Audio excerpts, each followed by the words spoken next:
Welcome to the MDS podcast, the official channel of the International Parkinson and Movement Disorder Society. I am your host, Sara Camargos, and we present today the second episode of our Hot Topic series on palliative care in movement disorders. I have with me Mr. Victor McConvey. Mr. McConvey is the former chair of the MDS Palliative Care Task Force and one of Australia's most knowledgeable healthcare professionals in Parkinson's care.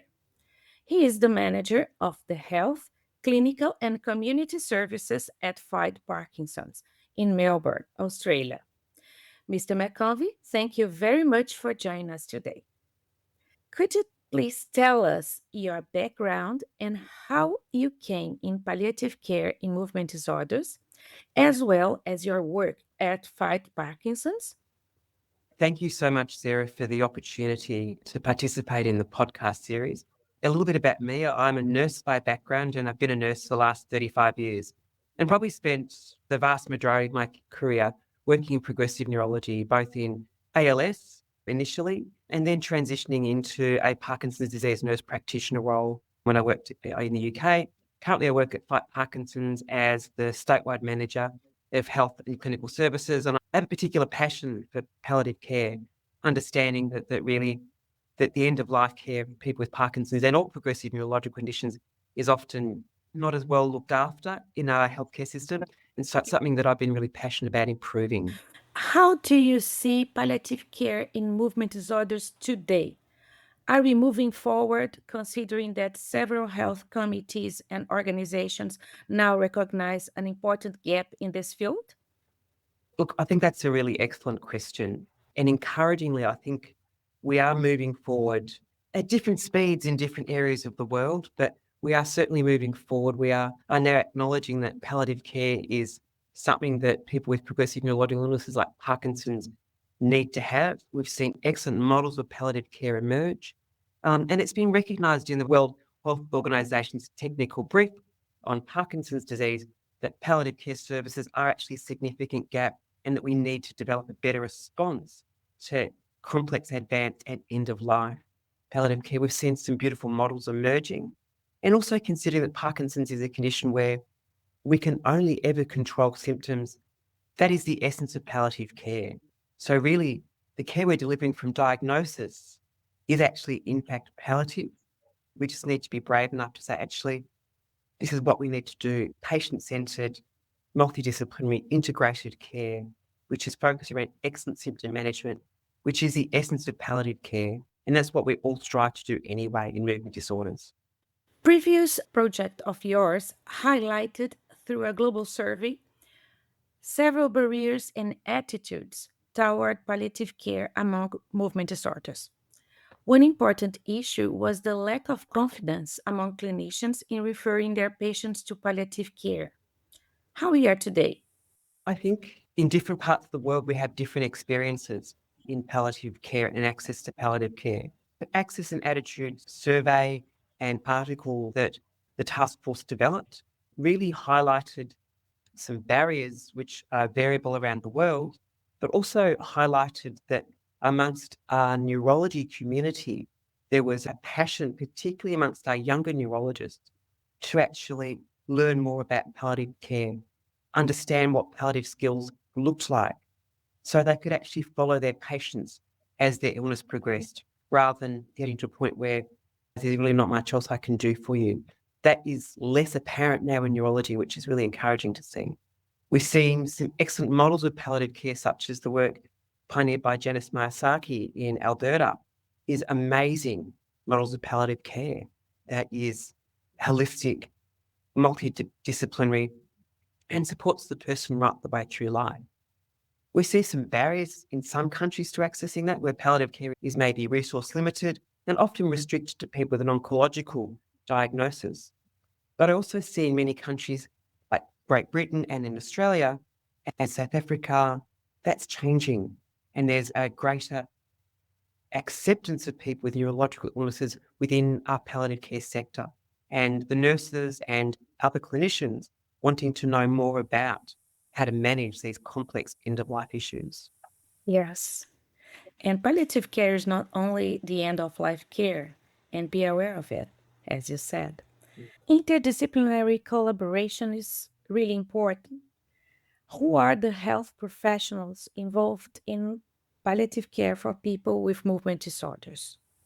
Think we can see there's often a core of healthcare professionals which might focus around neurologists, palliative care physicians, nurses, physios, OTs, speech and language therapists. But that team needs to expand for the patient. So we need to include social work, psychology, music therapy, spiritual care, whether it be pastoral care through a faith-based person or whatever that person actually needs to make sure that as we get to that period of life where a person with Parkinson's or atypical Parkinson's has a high level of disability, maybe there's some impaired communication, that we're all working together to make sure that the person is able to see some joy in their life, to be comfortable, both from a physical perspective, a psychological perspective, and a spiritual perspective, that we really deliver that holistic care as we would all want to receive ourselves. And as clinicians working in the space, we need to be really brave and pioneer and push that this is really important. That if someone wants to have their pet dog come along to sit on their bed, and the hospital says no, we need to work out Yes. a way around that because that's really important for that person. So we need to be flexible and person-centered. Yeah. You have a program with dancing, dancing with Parkinson's and box with Parkinson's. So more professionals in the field as well, I believe. Absolutely. We have some amazing programs that have often been community driven by people with Parkinson's and often bringing some clinicians and clinician researchers along the way. We have painting with Parkinson's, boxing, pickleball, ping pong with Parkinson's. So we've got this vast variety of programs that people can participate in and continue participating in as their illness progresses, as there's modifications made to make it easier as disability increases. And that's bringing in something that is maybe non-medical, that actually gives joy and happiness to people with Parkinson's and a sense of normalcy. When everything else has changed, you can still play ping pong. You can still get out there and play pickleball. Yes. When maybe you can't walk down the street that well, but you can play pickleball, that's great. We need to really focus as clinicians and think more broadly about what our patients want. And make them happy Mm, and show them there is a space for a lot of things to do. yeah. How diversity, cultural factors, and belief systems intersect with palliative care for Parkinson's disease and other movement disorders. That's an incredibly important consideration.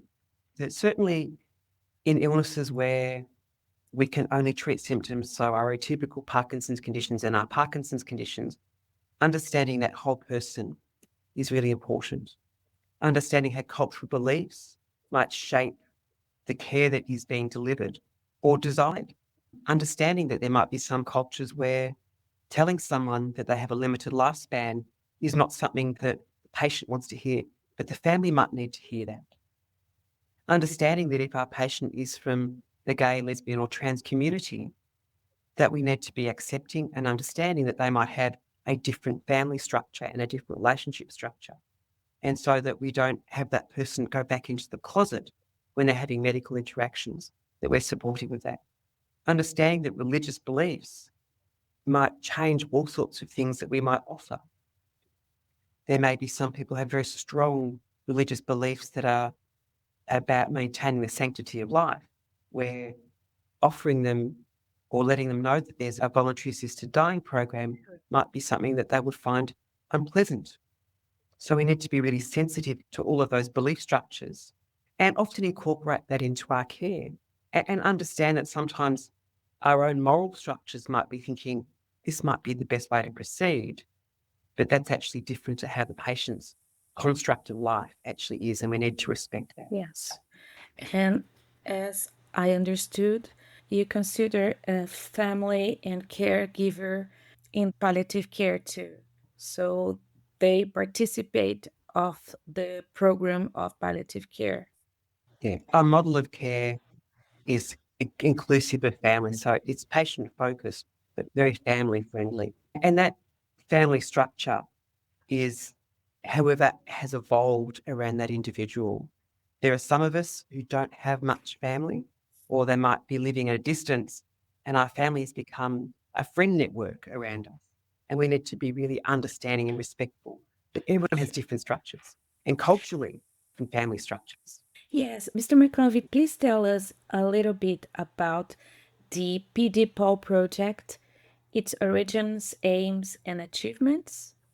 So the PD PAL project, it was an amazing European-wide project that is very much grounded in education and developing an online education tool, but also looking at developing new standards of palliative care, where we have very limited standards that are available to us, very interdisciplinary focused, and led through by Angelo Antonini and his team at the University of Padua. It really has achieved some amazing things where we've been able to look at ways we can integrate palliative care into mainstream healthcare, so into disability and rehabilitation services, and model that care where you've actually got maybe neurology, rehabilitation, and palliative medicine all intersecting to support the best possible care, acknowledging that we need to take elements of all different models to actually support the individual, that it might not be that linear palliative care that we might see in oncology, that neurology palliative care is a very complex delivery. There will be some people that start receiving palliative care who might have been in the community struggling along, suddenly they're getting really good care and their condition actually improves. They're still palliative, but they're living a bit better. And the PDPAL project really looked at all of those elements and pulled them together in a really beautiful model. And it's supported by some amazing online education that actually anyone can access to upskill and increase their awareness of best practice delivery of palliative care for people with Parkinson's. A beautiful, wonderful project, yours. What do you think it's the next priorities for integrating palliative care into routine management of movement disorders? I think we have a number of challenges in front of us.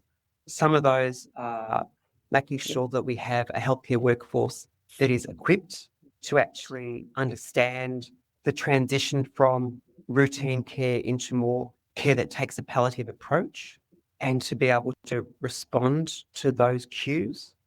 We have some challenges within our healthcare systems to make sure that the care that someone with Parkinson's requires towards the end of life is actually resourced. We know that it's a different model of palliative care than what might be existing for oncology. This is a much more interdisciplinary approach Yes. with palliative care and probably lasts longer. So I think for us as clinicians, when we're seeing someone with Parkinson's and we're thinking, if you passed away in the next sort of year or so, I wouldn't be surprised. That's often a sentinel marker that this patient, we need to be thinking of a palliative approach to their care to make sure that their spiritual, physical, and psychological needs are being addressed, that we've got good speech therapy in there to make sure secretions and communication is optimal, physiotherapy for comfort, OT for fatigue management, nursing care for continence and skin care, and that we're also incorporating spiritual care and psychology to support that. So we've got to resource those models, which are challenging because that's expensive. And so one of our challenges might be that we need to develop some lobby tools that we can then take back to government or insurers and say, this is what we need to deliver the best care. Perfect. And your work on delivering multidisciplinary care, you published, I think, in 2023, and rehabilitation is really, really, really outstanding. I think it was in Journal of Parkinson's Disease, am I right? Yeah, that's correct. Yeah. It's amazing. I encourage you to look into this paper because it's wonderful. Mr. Victor McConvey, thank you again for your wonderful collaboration today. And to our listeners, stay tuned for the next episode of our Hot Topic series. The views and opinions expressed by the participants in this podcast do not necessarily reflect those of the International Parkinson and Movement Disorder Society or their affiliated journals, Movement Disorders and Movement Disorders Clinical Practice. Any disclosures of the participants can be found within the episode description located on the MDS website.